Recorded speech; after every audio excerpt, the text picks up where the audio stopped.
आजकल बच्चे हेडफोन और ईयरफोन का इस्तेमाल कुछ ज़्यादा ही कर रहे हैं और म्यूज़िक भी बहुत लाउड सुन रहे हैं। बहुत लाउड म्यूज़िक लंबे टाइम तक सुनने से उनको हियरिंग लॉस हो सकता है, बहरापन आ सकता है। तो कैसे, जानते हैं कैसे।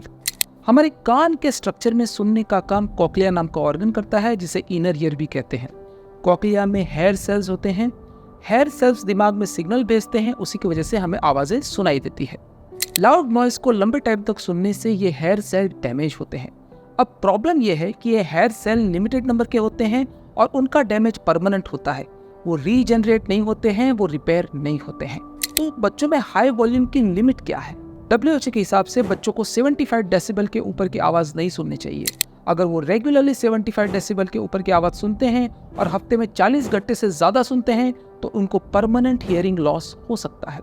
एडल्ट में यही लिमिट 85 डेसिबल है, सेम 40 आवर्स अ वीक।